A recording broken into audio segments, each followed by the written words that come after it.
The future. By its very definition, it's an unknown quantity, something that is yet to happen. But that doesn't stop us from trying to predict it now, does it? How do you predict what the future is going to look like? You could look to Hollywood, the pages of science fiction, or perhaps to science fact.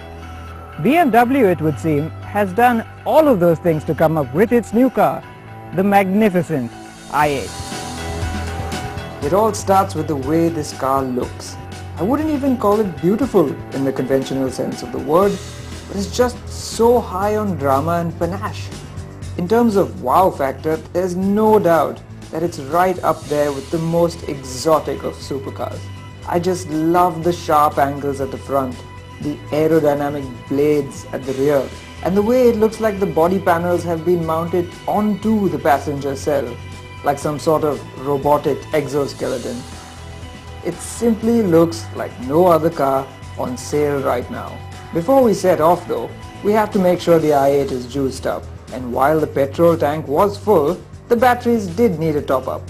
Luckily, the good folks at Jackson Power Solutions let us borrow some of their eco-friendly electricity, which came straight from the sun. Now that is what you call zero emissions motoring. All set to go then? Not quite, because getting into an i8 is a process as dramatic as the car itself. There we go.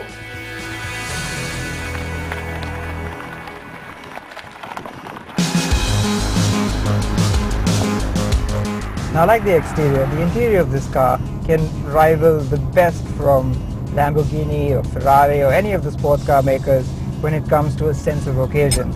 It looks just great. It's also built fastidiously well, of course, being a BMW. There's a nice asymmetric layered design to the dashboard, and everything is angled towards the driver, even more so than in most BMWs. It's not just the look and feel of this thing, it's also pretty functional as well. I mean, visibility out the front, at the sides is great. Okay, it's not so good out the back, but we'll forgive it that because it's a mid-engine sports car. Apart from that, it's an all-digital dashboard. There is, of course, the iDrive screen over there, and I've got a digital instrument cluster in front of me that shows me all sorts of readings. As for practicality, there's a pair of seats in the back, but even kids would find the space a bit too tight. So it's best to use this space for luggage, because the boot found behind the petrol engine is tiny as well. Now, of course, it's what's under the i8 skin that is most fascinating. Let's start with the carbon fiber tub. BMW says that saved about 200 kilograms of weight, which is neatly offset by the 200 kilograms of batteries that sit inside here. The result is that it weighs about 1.5 tons. And to put that into perspective, a BMW M3, for example, weighs a bit more. That's not too bad by hybrid car standards. But on to this car's party trick, its powertrain. And here's where things get wonderfully complicated. At the front, there's an electric motor that powers the front wheels to a 2-speed automatic gearbox. At the back, there is a 1.5-litre 3-cylinder turbocharged petrol motor driving the rear wheels through a 6-speed automatic. Now that might sound a bit puny for a sports car, but get this. That engine alone makes 228 bhp. 228 from a 1.5 cylinder. Combine that with the electric motor at the front and you get a total of 357 bhp. And when they're pumping out their maximum, a whole 58 kgm of torque. That is really something. And if that wasn't baffling enough, it's the way this thing manages its power that is absolutely going to floor you. You can of course drive this as an electric vehicle, provided you have enough charge on the battery, but I prefer to leave it in either Eco Pro or Comfort mode, in which case it manages the hybrid system all by itself. In either of these modes, to charge the battery up, you have to either let it coast or hit the brakes for regenerative braking. However, this all changes when you tap the gear lever to the side and put it into sport mode.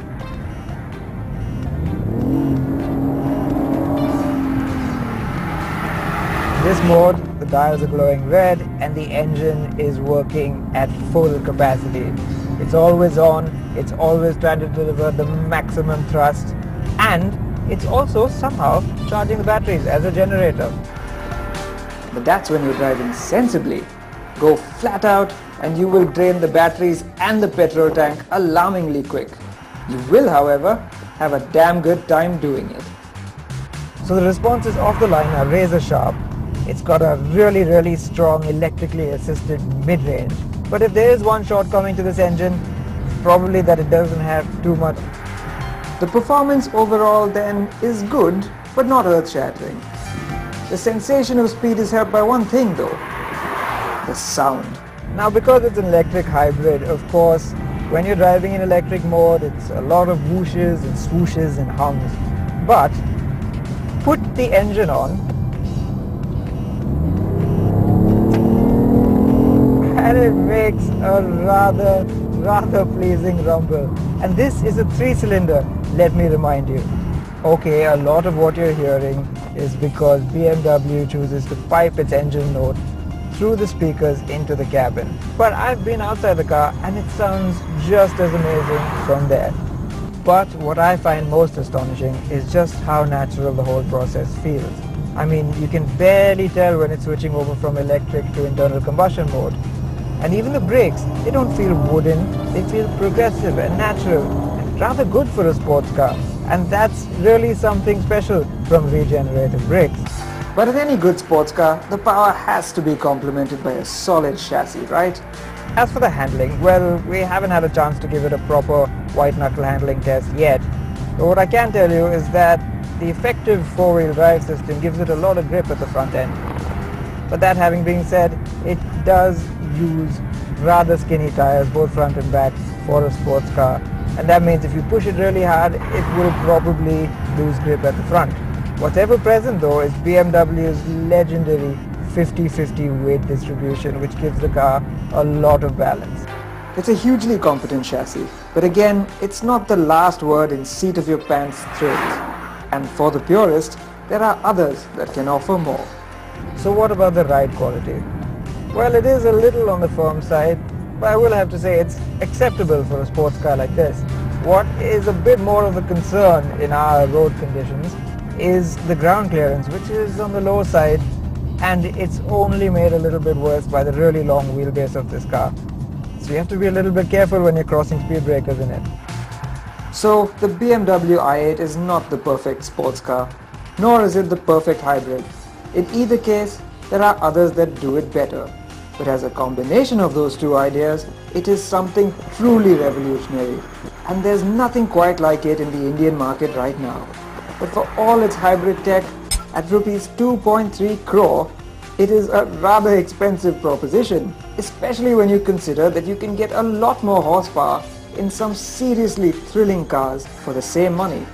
Still, there's no doubt that for a handful of people, the i8's futuristic styling, techie appeal and green credentials will be a big draw, and for them, it's certainly worth a look.